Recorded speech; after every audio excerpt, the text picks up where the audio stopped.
have my guitar in the car, but it's ringing, so I decided to leave it there. Good move.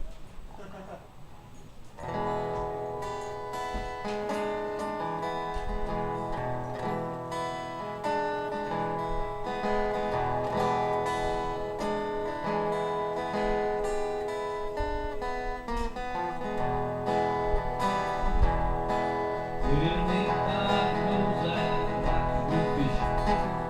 When I go, I'm going fishing. No rod, no reel, no pole. When I go fishing, I'm fishing for souls going fishing. Going fishing. They know that I can do no When I go fishing, I'm fishing for men. You know, I've been fishing for men for quite a few years now. I decided, to give up with the fishing lures because,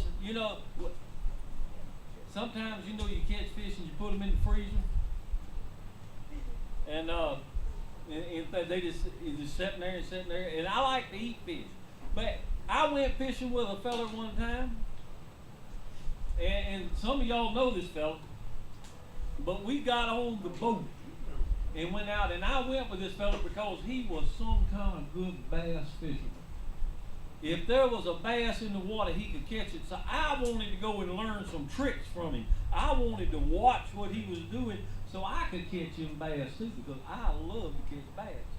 Well, we went there that morning, got in the boat, went to Lake Mary, and we put in. And he said, I know a little spot right up here. He said, well, we always catch bass up there. I said, oh, okay, come on. We went up in there, went around this little edge up there back in the cove, and he eased the boat up in there.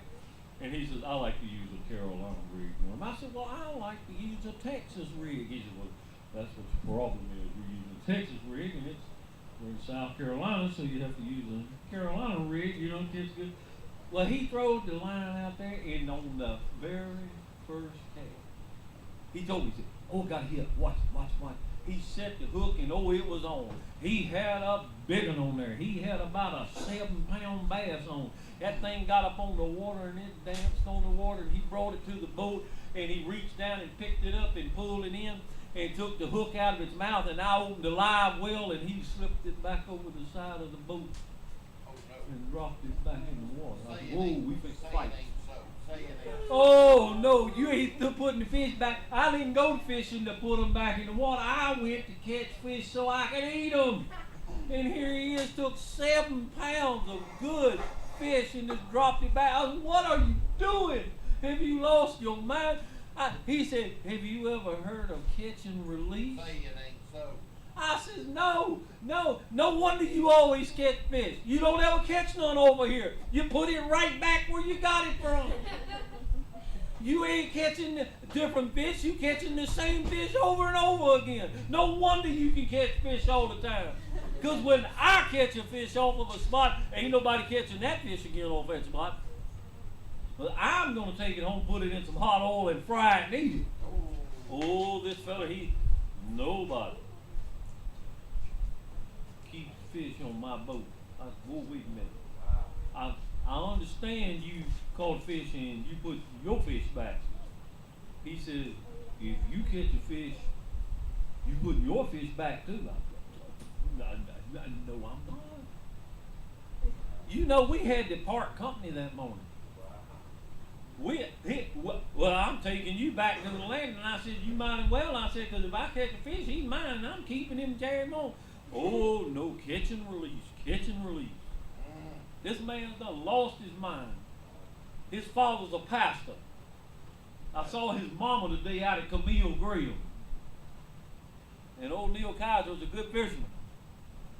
Oh, but he's purely catch and release. But when I'm fishing for men, I don't think there's any such thing as catch and release when you're fishing for men. I've heard people ask questions, well, you think a person can lose their salvation? Well, I ain't never heard of God doing catch and release. When he catches you, you caught, and you caught for good.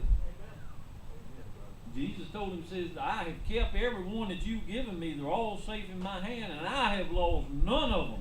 And no one is able to take them out of my hand. There is no such thing as a catch and release in God's kingdom. When you're in God's kingdom, you're in God's kingdom. And if you're not in God's kingdom, then it's the exact opposite is true. You ain't in there. If you ain't in His kingdom, you never got caught to start with. I run into some girls out at the prison today. They thought they'd been caught at one time.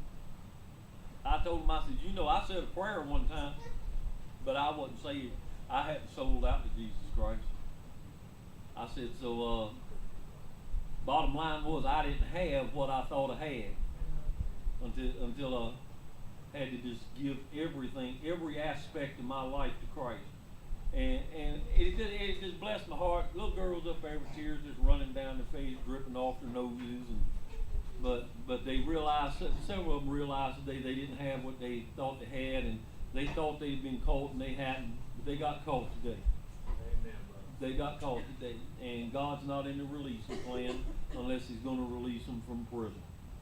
And I told them, I said, you know, nothing's impossible for God. And I told several of them, I said, I asked one, have you ever heard of Ron Smart? And one said, yeah. I said, what? He's on death row, isn't he? I said, no, he's not on death row.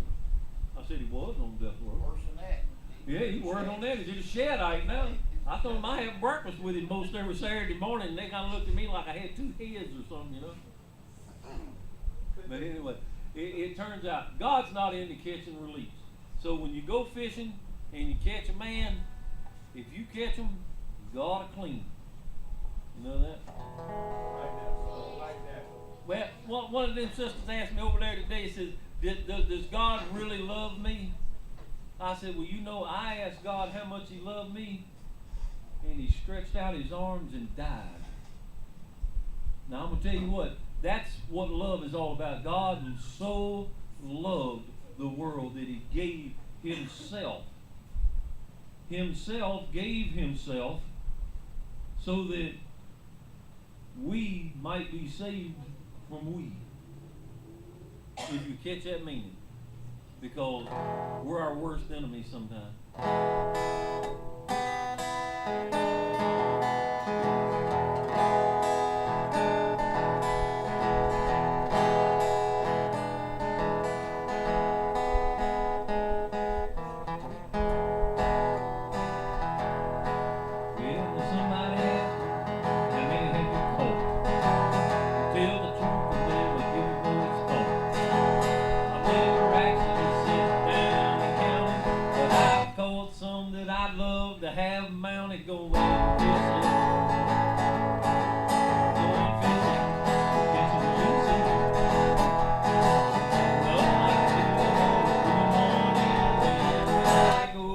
And I'm fishing for men.